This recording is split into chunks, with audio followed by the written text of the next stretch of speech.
So last week I did a video on how underrated Blueface was during his prime, and this gave people a lot of ideas in the comments or commenting to particular artists. Someone said Opium, which I thought was a great idea. However, I want to do one artist at a time so they each all get what they deserve, you know? So today I'm doing Ken Carson. What people have to understand about not liking Ken Carson or not liking music in general is a lot of the problem people have when they don't like something is they don't really understand what they're listening to. Like they don't understand the appeal. Like if you hear Ken Carson and in your mind you just hear a beat and you hear blah, blah, blah, you don't really care about what he's saying, obviously you're not going to like it, okay? You have to see actually what there is to listen to. All right, y'all, so we're looking at Yale right now, and to my knowledge, this is the song that blew Ken Carson up for the most part, you know, when he was still underground. It was off his Teen X project. And the thing here, you know what, I'm gonna play it for you.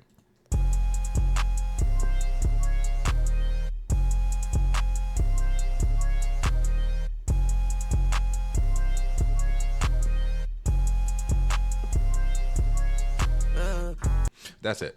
That's the entire song. That is what you come to listen to this song for, that beat. And is that me saying Ken Carson got carried by the beat? No, not at all. But I'll say at definitely this point in his career early on, he was what I would consider to be a beat manager. Okay, now what's a beat manager? Think about, I don't know if you're familiar with football, but there are people called game managers where they're quarterbacks, where their job is to go out there and just not throw interceptions, not turn the ball over. Okay, they don't have to do anything crazy. They don't have to do anything spectacular to win the game. If they just don't fuck up, they're going to win the game. A beat manager is going to be, okay, you have this crazy production. Don't try to make a flow too intricate that you can't really pull off with this beat. Don't try to have lyrics that are inaccessible. Like you'll notice every lyric he says in this song, it's very easy for you to grasp mentally. I keep your hoe upstairs. When she wanna fuck, I just tell her ring the bell. Hit her from the back, she can't do nothing but yell. And she smart as fuck, I got this bitch straight out of Yale. Yeah, yeah, yeah. Yeah, and you know I'm high as fuck, my eyes just red, but it was just pale. If it's up, then niggas stuck, don't come outside, not even for L. Got a Glocky on my hip, and I blow this bitch just like a rev. Yeah, yeah. See, now did he say anything that you have to think about at all? No, okay, and that's exactly the point. Accessible lyrics, accessible flow. He's making sure he does not take away from the beat, and he's letting the beat do a lot of the work for him. And something else you'll notice about Ken is he's very monotone, so you have to pay attention to the slight intonations that he makes. Now, this right here is high as shit off Teen X Relapse. Now, this is the first song I heard from Ken where I knew he could be more than a beat manager, and I'm probably gonna spend the most time talking about this today because I genuinely believe it's like a top 20, top 15 song of all time. And you may laugh when I say that, but you have to hear musically what he's doing, okay? It all starts in the first 20 seconds of the song. I'm gonna play it for you, explain it to you, and then play it back. Run me some weed,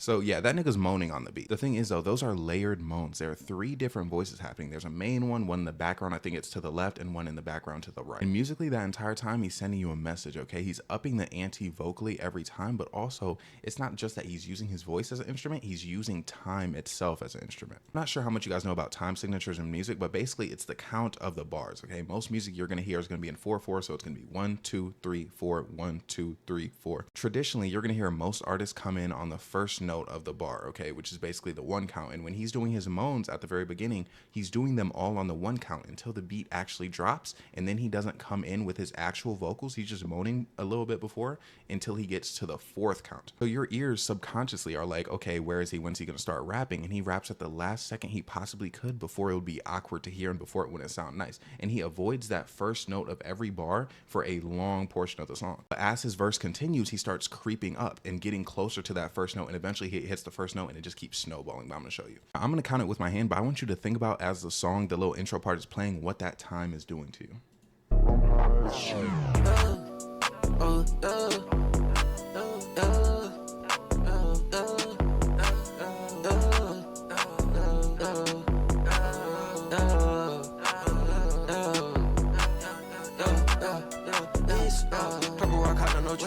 Like, do you see that? It's like he's doing it every time, and then just when you need it the most, he takes it away. It's like he's edging you, literally. Like, it's like Like my brain feels erect when I hear that, you know what I mean? So now finally, after I finished explaining that, I can show you the actual song part, and I want you to think about the notes that he's hitting at the end of his phrases. Like he's monotone, but those notes they are hitting, it's just a slight inflection from where he is at usually. Purple rock out of no trees.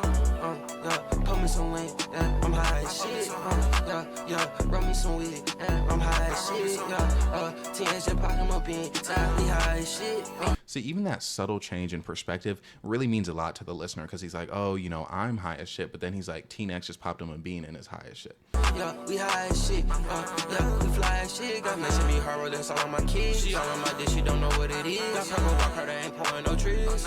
Something I want people to notice is you hear that flow right there. I remember this era. Ken Carson was called a Cardi clone constantly, and it makes no sense because that little flow that he just did, where he's kind of stomping over the end of his last bar to go with the new one, where he's very obviously punching in and he's kind of all just running together.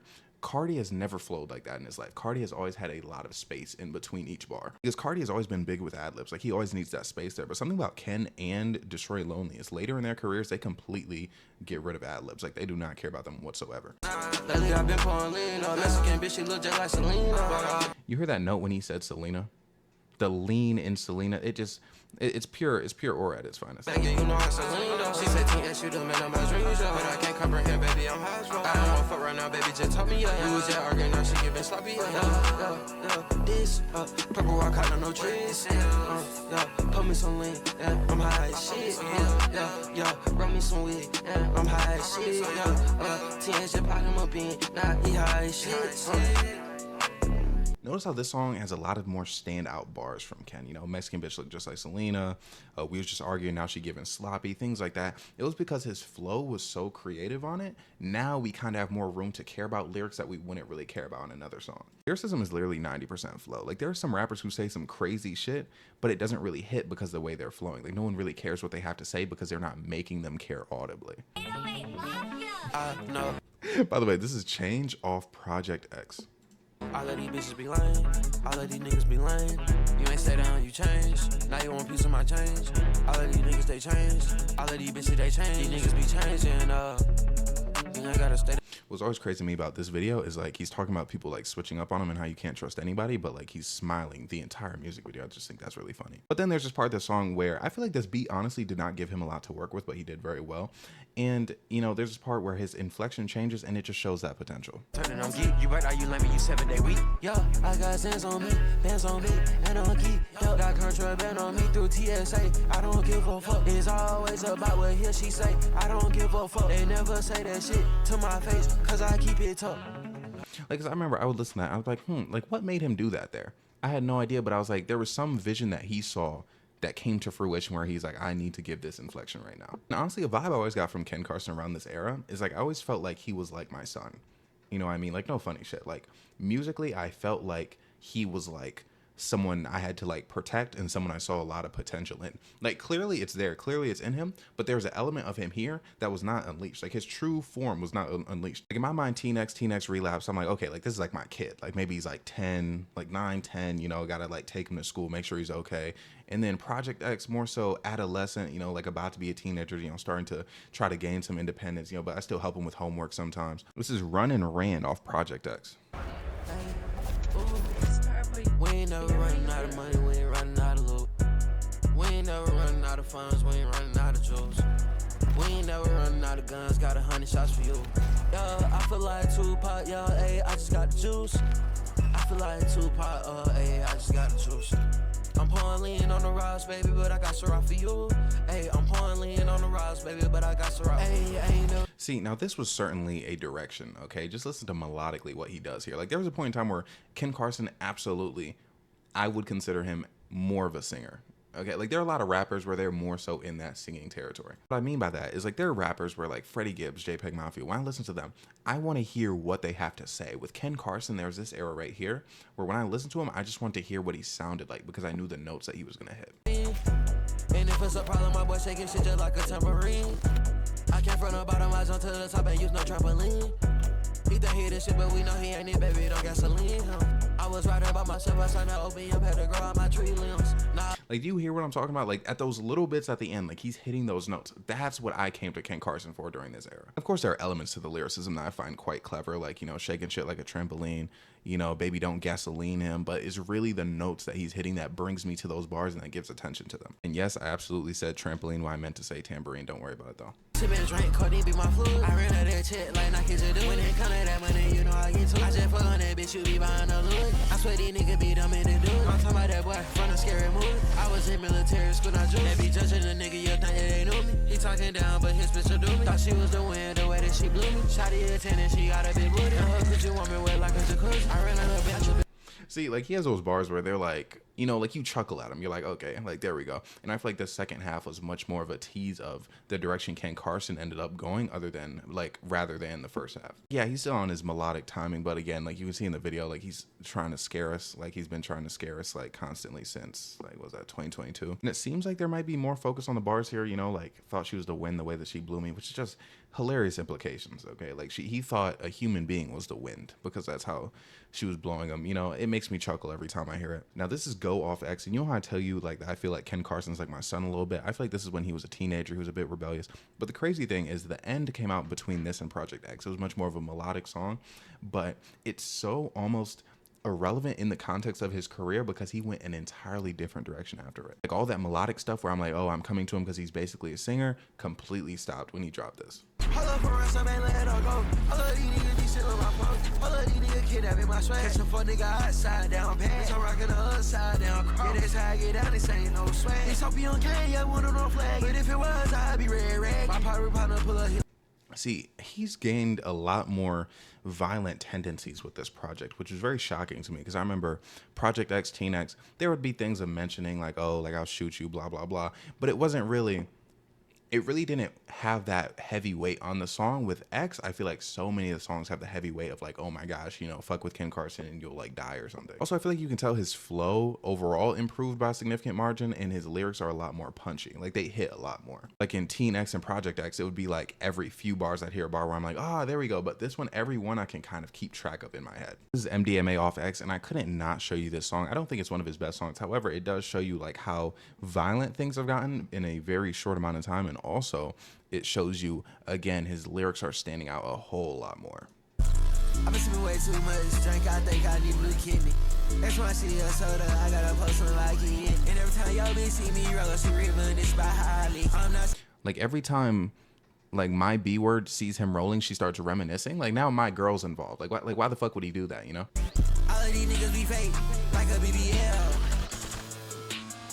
But my bitch not real. Yeah, my bitch like a model. He shot his shot, but ain't follow through. Oh, Rick on my. All these niggas fake like a BBL. And that nigga shot his shot, but he didn't follow through. That's when I listened and I was like, okay, like now like there's real potential. Because I remember when I was looking at him and Destroy Lonely separately, I was thinking, I was like, I feel like Destroy Lonely is always going to be a little bit more commercially acceptable because I feel like people won't understand Ken. Just like to this day, you see people not understand him. But it's bars like that where I was like, oh, okay, nah, like he's actually got it. Now, this is what I've been waiting to talk to you guys about, okay? Freestyle 2 off X. This is when we saw that there was something changing. There was something brewing, something completely different. Wake up, filthy.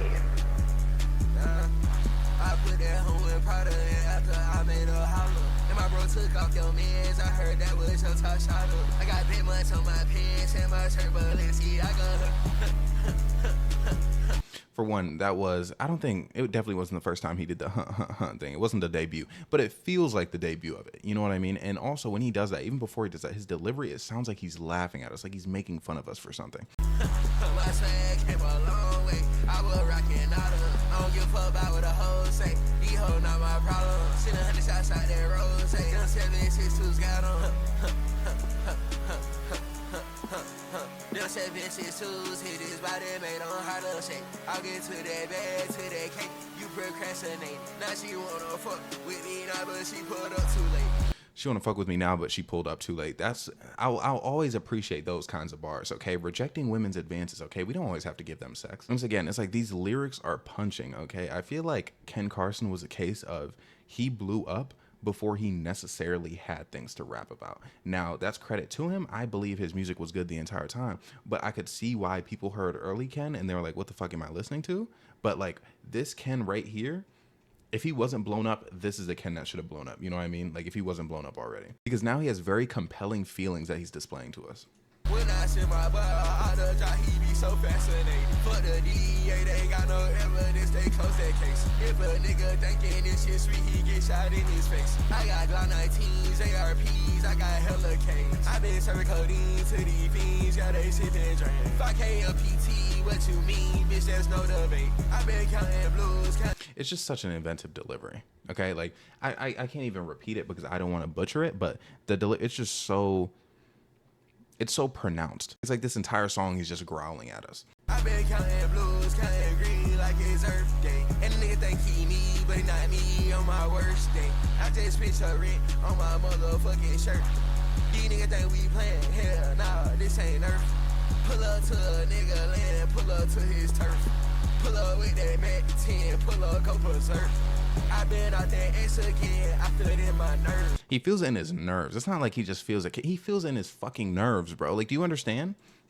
Now she wanna fuck with Ken, that little bitch get curved. Again, see, that's what I'm saying. Like, she's getting curved now. Like, it's like, I love, like, this is when he started shitting on niggas for real. This is when he started getting a little more inspirational, like being like, oh, niggas can't beat me on my worst day. Like, he really decided, like, okay, this is gonna be when I start to shit on people. And this is his feature on Hell Yeah, the Sofago song. And it's one of those situations where I heard this and I knew, I was like, I was always a Ken Carson fan, but I was like, okay, he's even better than I anticipated after hearing the way he flowed on this. Over there with them niggas on cash it out. I wouldn't drop that bag cause I don't care. Yeah, I wouldn't drop that bag cause I don't give a damn.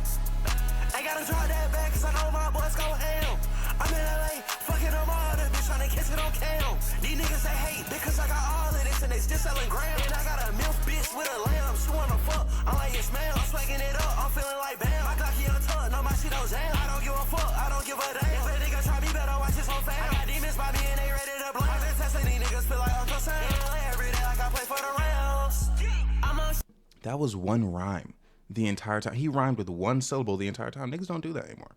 Niggas don't be on that type of timing, okay? This is when I was like, okay, I respect him so much more than even I knew I did. You know what I mean? Now, this is Jennifer's Body off of Great Chaos, and I want you to look at him throughout this video. This is the video where I could tell this was the kind of music he always wanted to make. You can see the success in his eyes.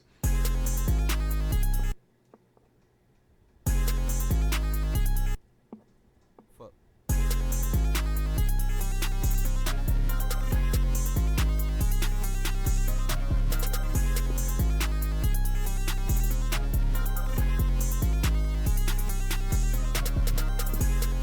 2 things I ain't ever seen. A nigga that beat a gun and the bitch I need. If I go broke, I'm taking your funds, yeah, bitch I need it. Yeah, you the whole book on how to get rich and you ain't even read it. Jennifer's body, my business, a hottie, my business, a boy, I eat him. She don't even want no food, it's deep, the only thing I feed him. See, every lyric that he said just now is literally caption worthy. It goes from him in his earlier career being more of a beat manager, not really saying that much. Every lyric he just said could be in someone's Instagram, Twitter caption, something like that. And there's so much aggression, so much energy compared to his monotone earlier years. It's just to the point where it's like, if you don't fuck with Ken Carson now, there's a level of you that just doesn't fuck with music. Like now he's at the point in his career where he has Ken Carson bars, where I hear that and I'm like, okay, that's a Ken Carson bar. I'm all in, that bitch though, I'm about to bust these niggas, yeah, oh, these niggas get ready. I was on the south side of Atlanta with the AA, that my cousin. They asked me why I clutching, cause them niggas over that mug.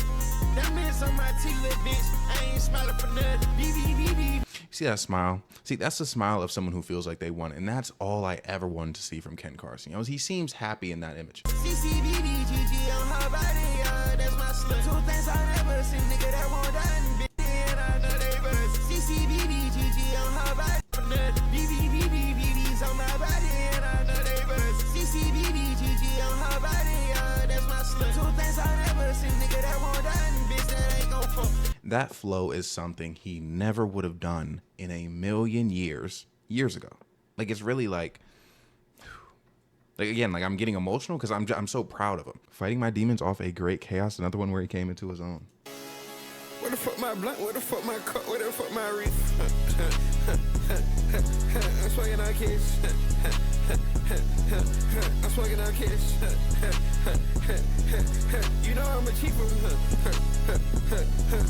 You know I'm a See, another example of him subverting expectations, okay? Like he was doing the whole huh thing in the intro. However, his first bar in, he does it again. Like it just surprises you. It's those things that you can't really teach. The tiny details. cheap.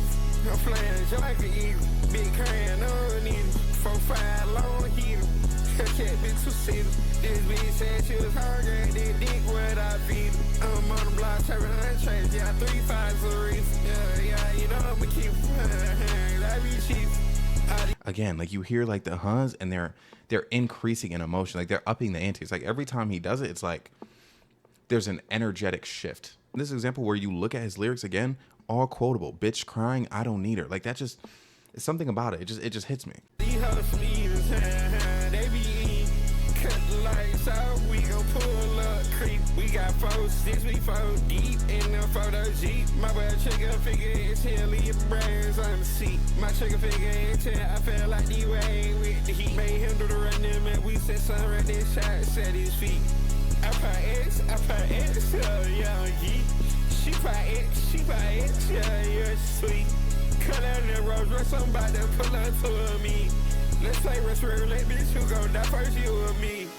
See, this is just a situation where he has come into his own, not in the sense of just, not only in the sense of increasing his skill level, but also the character of Ken Carson is somebody. He has an identity. And I feel like that was a big thing that a lot of people didn't sense from him earlier on. Take a look at him now. This is President. I think it's his most recent drop, I believe.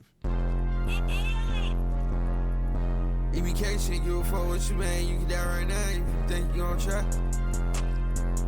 Like, what was that? Like, what did he just say even? You know what I mean? Like, the thing about Ken Carson is he's selling you an experience, okay? And that's what a lot of people don't understand. He's not selling you his lyrics, okay? He's not selling you even his flow. He's selling you the experience of, I'm Ken Carson, this is how I'm feeling at this moment in time. Niggas claiming they gang, but they ain't gang, cause I'm sitting right here with Lone right now, and I'm rolling right now, off the drink, yeah, I'm loaded right now. You hear that repetition? The way he subtly started his verse. At first, he was just mumbling nonsense, okay? But now he's in his verse. Next thing you know, we had no idea. We couldn't see it coming, okay? And that's Ken Carson.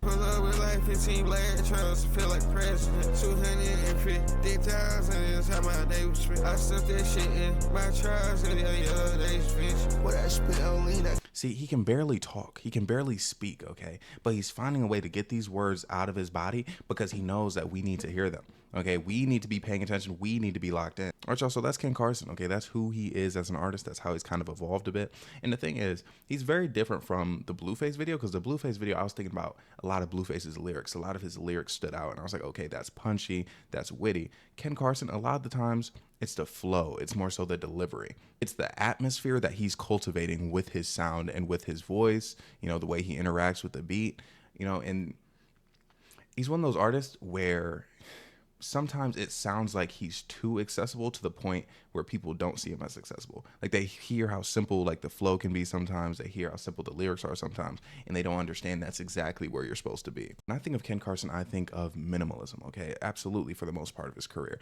And I feel like he's really coming into that minimalism very well. Like earlier on, I would explain it as, you know, say you go to like a Mexican restaurant and you get a burrito and there's like hella shit in it, right?